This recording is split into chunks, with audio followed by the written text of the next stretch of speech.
اس کی خلوت سے گریزاں ہے عروس ہستی، نیستی کا ہے مکان جس میں ہے وہ گوشہ گیر، موت سے پہلے گناہگار ہے زندہ درگور، اس کا منکر ہے صنم خانہ، کلیسا ہے نکیر، اس کی آنکھوں میں چمک ہے نہ سرور و مستی، دل جنوں خیز نہیں شورش پنہانی سے، ایسی امت کے زمانے میں خدا یاور ہو جس کے تن میں ہے تہی جان درخشانی سے، حیف فرزند مسلمان کا ہے نام محرم مرگ، مرگ کے خوف سے وہ کانپتا ہے تا دم مرگ، سینہ چاک میں دل کا نہیں ملتا ہے نشاں، جسم میں جان ہے سو وہ ہے مریض غم مرگ، شیشہ بازی ہے سراپا یہ ملوکانہ نظام، جس سے رومی سپر انداز حجازی مجبور، اس توقع پہ کہ اب وقت نوازش کا ہے، غم رفیقوں کا بیاں کرتا ہوں میں تیرے حضور، اس کے پیکر کی اساس آج بھی مستحکم ہے، قوتیں اس کے بدن کی ہیں توانا ساری، دیکھ کر بولا مسلمان کو طبیب دانا، شدت ضعف سے راشا ہے خودی پر تاری، ہم خجل ہیں کہ نہ دین باقی ہے نہ فقر و غنا، ملک و پرچم ہے نہ ایوان و عصا کر باقی، رفتہ رفتہ گئے ساما جہاں بانی سب، اپنی میراث میں ایک تن پہ ہے چادر باقی، قصہ درد مسلمان کا بیاں کیا کیجئے کہ زمیں اس کی مخالف ہے فلک بیگانہ، تو نے جس مرغ کو انجیروں سے پالا ہے اسے سخت دشوار ہے صحرا میں تلاش دانا، آشکار اس کی نگاہوں پہ کیا راز حیات، دیا ہر نقطہ تاریخ کا ادراک، زندگانی کے رموز اور نمایاں کر دوں، بخش دے نطق عرب کو عجمی ہے میری خاک، وہی شاہانہ ضمیر اب بھی مسلمان کا ہے، گرچہ وہ خیل و عصا کر ہیں نہ وہ مال و منال، اسے پہلا سا مقام اب جو عطا ہو جائے، پھر جمال اس کا دکھائے گا وہی شان جلال، شیخ کا اب بھی ہے سرمایہ اساطیر کہن، کہ سخن اس کا ہے یکسر ظن و تخمین و خیال، اس کے اسلام کی تصویر ہے زنار بدوش، دیر کی طرح ہے مسجد و برہمن کی مثال، ہے دگرگوں یہ جہاں شیوہ لا دینی ہے، جان کو کہتے ہیں یہ جسم کے آثار سے ہے، شور اٹھا دل میں مسلمان کو عطا کر کے فقر، خاص نسبت جسے صدیق کے کردار سے ہے، اب صنم خانے سے لیتا ہے حرم رنگ و بو، پیشوا آپ ہیں بیچارے پراگندہ منہ، ہم سیاہ بختوں میں کوئی بھی نہیں ہے ایسا، شوق کی زو سے ہو روشن دل و تابندہ رو، جا کے مسجد میں جو ہوتے تھے صفا آرا وہ فقیر، پھاڑ دیتے تھے گریباں شہنشاہوں کے، جب ہوئی سرد مسلمانوں کے سینے کی آگ، جا چھپے حجرہ خلوت میں وہ درگاہوں کے، جنگ اپنوں سے مسلمان بپا رکھتے ہیں، سب ایک نقش دوئی دل میں صدا رکھتے ہیں، چیخ اٹھتے ہیں گر ایک اینٹ اٹھا لے کوئی، کسی مسجد سے کہ ویراں بنا رکھتے ہیں، ناسیہ سائی میں خوش ہیں در غیر اللہ پر، ان کے ہی زمزمہ خواں صورت گبراں ہیں ہم، شکوہ اوروں سے نہیں آپ سے ہم ہیں نالاں، کیسے کہہ دیں کہ تیری شان کے شایاں ہیں ہم، کیسی محفل ہے کہ ساقی کو میسر ہے فراغ، ہاتھ میں بادہ گساروں کے رہے خالی ایاغ، میں نے اس آہ کو سینے میں رکھا ہے محفوظ، اصل جس آہ کی لاریب ہے وہ دود چراغ، خانقاہوں کے سبو خالی ہیں نایاب ہے میں، مکتبوں میں رہ طے کردہ کو کرتے ہیں طے، بہت افسردہ میں بزم شورا سے اٹھا، ان کی لے سے جو نکلتی ہے نوا مردہ ہے، دل لگایا نہیں اس عالم آب و گل سے، زیست دو چار رہی مرحلہ مشکل سے، میں مسلمان ہوں مصائب سے نہیں خوفزدہ، ہر نفس برسر پیکار رہا باطل سے، آزمایا تیرے بخشے ہوئے بال و پر کو، سوز نغمہ سے دل و جاں کو جلایا میں نے۔ وہ جسے دیکھ کے ہو موت پہ لرزہ طاری، دہر میں ایسا مسلمان نہیں پایا میں نے۔ رات رو رو کے کیا میں نے خدا سے شکوہ، کہ مسلمان اس دور میں کیوں خوار و حزین۔ آئی آواز کہ دل رکھتی ہے یہ قوم مگر، تجھے معلوم ہے اس کا کوئی محبوب نہیں۔ کیا بتاؤں تجھے وہ شان مسلمان کی جو تھی، وہ حکومت، وہ فرد فعال فراواؤں کے جو تھی۔ 2 صدی کی ہے یہ روداد کہ بجھتے بجھتے بجھ گئی سینے میں وہ شمع فروزاں کے جو تھی۔ اب نگہبان حرم دیر کا معمار ہوا، آنکھ درویزہ گر غیر ہے مردہ ہے یقین۔ دل کے احوال کا غماز ہے انداز نگاہ، اسے کچھ خیر کے اسباب سے امید نہیں۔ اب عطا کر دے مسلمان کو ضمیر روشن، کہ جو ہو سوز سے اس خاک نشیں کے پیدا۔ دل کو امید سے رخشندہ و پابندہ کر، یہ ضیا وہ ہے کہ ہوتی ہے یقین سے پیدا۔ کبھی گرتا کبھی اٹھتا ہوں میں دیوانہ وار، میری کس درجہ کی خون ریزی ہے بے تیغ و تفنگ۔ برسر بام تیری ایک نگاہ لطف و کرم، عصر حاضر کے خداؤں سے ہوں میں برسر جنگ۔ علامہ اقبال نے یہ اشعار ارمغان مجاز میں کہے تھے، اور یہ فارسی میں تھے، جس کو کنورٹ کیا ہے عبدالعلیم صدیقی نے، اور بہت کم لوگوں نے ان اشعار کو سنا ہوگا۔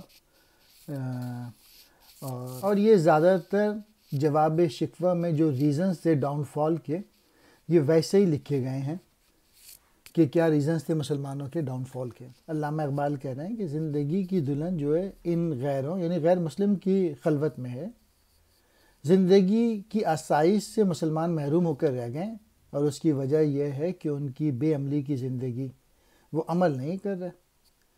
وہ ایسا گناہگار ہے جو موت سے پہلے قبر میں جا چکا ہے۔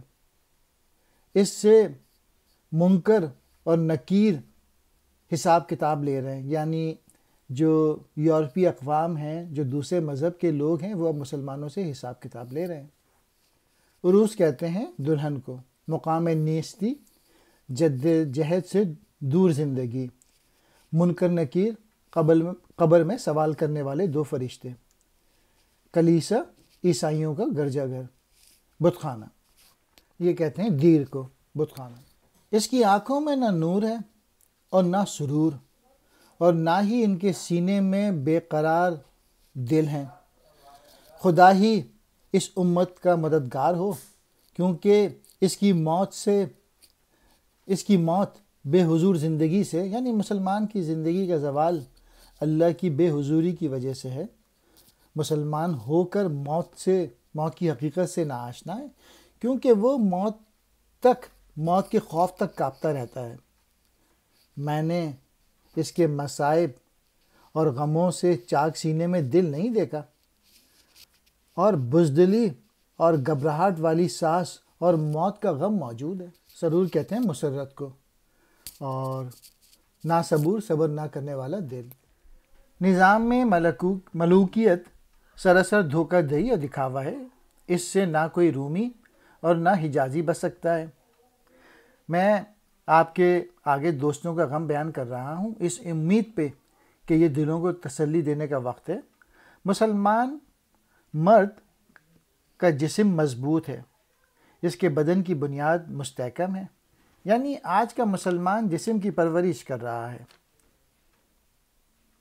اس پر بات کی تہ تک پہنچنے والے طبیب نے نظر ڈالی تو معلوم ہوا کہ اس کے وجود میں خود ہی کپ کپا رہی ہے، یعنی معرفت حق کی پہچان نہیں رکھتا آج کا مسلمان دنیا میں اپنی بے وقتی کی وجہ سے شرمندہ ہے، کیونکہ اس کا دین مردہ ہے اور اس کا فقر خانقاہی بے عمل ہے۔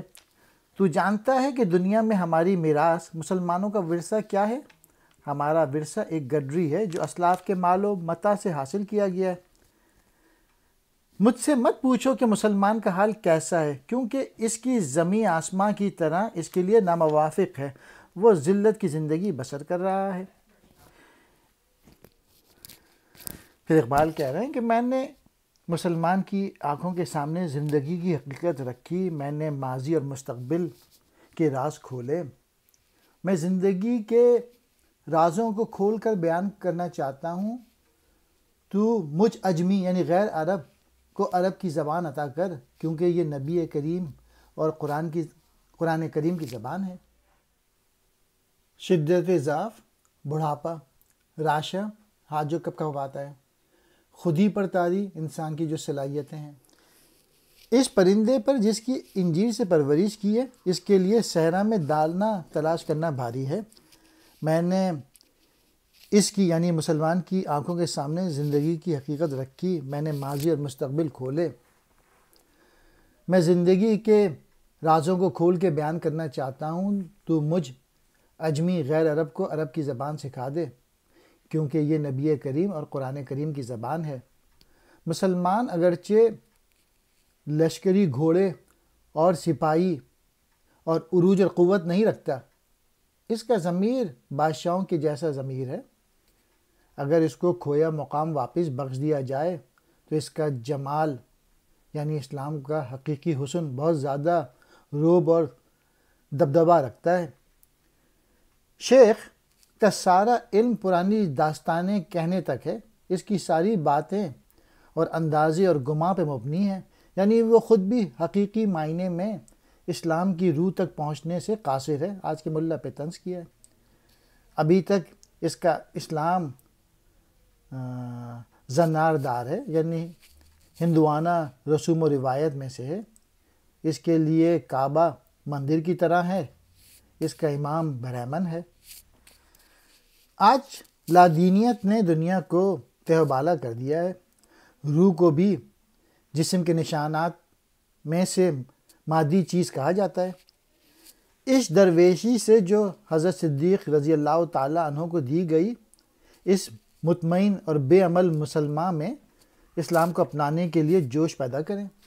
زنار کہتے ہیں ہندوؤں کا مقدس دھاگا، دیگرگوں کہتے ہیں تہ و بالا، لادینی دہریت مذہب سے دور، آثار کہتے ہیں اثر مراد حصہ۔ کعبہ یعنی اسلام مندر سے خوبصورتی حاصل کر رہا ہے، ہمارا بت بکھرے ہوئے بالوں والے مذہبی اور روحانی پیشوا ہیں، یعنی ہمارے امام کے ظاہر و باطن میں بھی فرق ہے۔ ہم بری قسمت والوں کے پہلو میں آرزو کے نور سے روشن دل نہیں ملیں گے۔ جب تک فقیری رہی مسجد میں صفے بناتے رہے، یعنی باعمل اور شریعت کے پابند رہے، اور بادشاہوں کے گریبانوں کو پھاڑ ڈالنے والے ہو گئے، یعنی جو جابر حکمران تھے ان کے سامنے کلمہ حق کہتے رہے۔ جب وہ فقر کی آگ سینوں میں مسلمانوں کے بجھ گئی اور وہ یعنی خانقاہ کے فقر رہ گئے، یعنی دنیا کی تگ و دو سے کنارہ کشی اختیار کرنے والے رہ گئے۔ آج کا مسلمان اپنوں سے لڑنے والا ہے، وہ شیعہ سنی لڑ رہے ہیں، وہ اپنے دل میں دوئی یعنی فرقہ پرستی کے نقش کے سوا کچھ نہیں بنا رہے۔ اور آج کے مسلمان کی حالت یہ ہے کہ اگر کوئی شخص غیر مسلم ان کی بنیاد یعنی مسجد کی کچی اینٹ بھی اکھاڑتا ہے تو اسے پکڑ لیتے ہیں، باوجود وہ خود اس مسجد سے بھاگنے والے ہیں، یعنی ان میں محبت اسلام ابھی بھی باقی ہے۔ ہم نے پیشانی کو غیر اللہ کے سامنے گھسا، اس کے سامنے آتش پرستوں کی طرح نغمے گائے۔ میں کسی سے نالا نہیں ہوں، میں خود سے نالا ہوں، کیونکہ ہم تیری یعنی آپ صلی اللہ علیہ وآلہ وسلم کی شان کے قابل نہیں ہیں۔ شراب پینے والوں کے ہاتھ میں خالی پیالے ہیں کہ ساقی کو میری محفل میں فراغت ہے، یعنی ہدایت دینے والے مدرسے میں موجود نہیں ہیں، پینے والا ہی کوئی نہیں۔ میں اپنے سینے میں عشق کی نعمت پر نظر رکھے ہوئے ہوں، کیونکہ اس کی اصل اس چراغ نبی کریم کا عشق یا نبی کریم کی ذات کے دھوئیں سے ہے۔ پیشوا کہتے ہیں مولوی حضرات یا لیڈر خانقاہوں یعنی مدرسے یا یونیورسٹی کے مٹکے معرفت حق کی شراب سے خالی ہیں۔ دینی مدارس اس راہ کو طے کر رہے ہیں جو پہلے طے کی جاتی تھی، یعنی جدید علوم کے بجائے قدیم علوم پڑھا رہے ہیں۔ زمانے کی رفتار کے مطابق تحقیق و تنقید کی کوئی بات نہیں کی جاتی۔ دور حاضر کا مسلمان مجلس شورا میں گیا اور افسردہ واپس آیا، کیونکہ ان کی بانسری سے پیدا ہونے والی صدائیں مردہ ہیں۔ میں مسلمان ہوں، مجھے ہر شہر میں اجنبی سمجھا جاتا ہے، کیونکہ میرا اس دنیا سے کوئی تعلق نہیں۔ میں اپنی اس بے طاقتی پر بے چین و بے قرار ہوں، کیونکہ میں ایک مرتبہ بھی غیر اللہ سے واسطہ ہے۔ غیر اللہ سے مراد انگریز جوان مرد، فرعون اور شاد کے نمائندے ہیں۔ میں تیرے عطا کیے ہوئے ان پروں سے اڑا، میں خود، اقبال اپنے متعلق کہہ رہے ہیں کہ میں خود اپنے نغموں کے سوز و ہراز میں تڑپا، یعنی اللہ اور رسول کے احکامات کی پیروی کی۔ مسلمان جس سے موت کانپتی ہے، میں دنیا میں پھرا ہوں، میں نے اس کو نہیں دیکھا، یعنی میں نے سچے مسلمانوں کا وجود نہیں دیکھا آج کے دور میں۔ میں ایک رات خدا کے سامنے زار زار رویا، مسلمان دکھ اور تکلیف میں کیوں ہیں اور ذلت کیوں اٹھا رہے ہیں؟ آئی آواز، کیا تو نہیں جانتا کہ یہ قوم دل تو رکھتی ہے لیکن محبوب حضرت محمد صلی اللہ علیہ وآلہ وسلم نہیں رکھتی؟ خانقاہوں یعنی مدرسے یعنی یونیورسٹیز سبو خالی ہیں، یعنی پیالے خالی ہیں۔ ساقی کہتے ہیں شراب پلانے والے۔ 2 صدی 200 سال۔ میں کچھ نہیں کہتا مسلمانوں کی شان و شوکت سے متعلق جو گزر گئی ہے، اس احوال کی وضاحت کرنے کا کیا فائدہ جو گزر گیا ہے۔ میں اپنے دل میں ایک چراغ رکھتا ہوں، ان 200 سالوں میں مسلمانوں کی غلامی کا دور بجھ گیا جو گزر چکے ہیں۔ کعبے کا محافظ بت خانے بنا رہا ہے، اس کا یقین مردہ اور اس کی آنکھ غیروں پہ ہے، یعنی اسلام سے بدظن ہو کے مغربیت پر فریختہ ہے۔ اس کے نگاہ کے انداز سے معلوم ہوتا ہے کہ وہ نیکی کے تمام اسباب سے نا امید ہے۔ اس کے دل کو روشنی اور ہمیشہ کی زندگی عطا کر، اس امید سے جو اس میں یقین سے پیدا ہوتی ہے۔ کبھی میں گرتا ہوں، کبھی مست حال اٹھتا ہوں، کیا خون ہے جو میں تلوار اور تیغ کے بغیر بہا رہا ہوں، یعنی زمانے کے خلاف لڑ رہا ہوں۔ اقبال اپنے متعلق کہہ رہے ہیں۔ چھت کے کنارے سے مہربانی کی نگاہ کر، کیونکہ میں اپنے زمانے سے لڑ رہا ہوں۔ حرم سے مراد مسلمان۔ نگہبان، محافظ، معمار تعمیر کرنے والا۔ ضیاء کہتے ہیں روشنی کو۔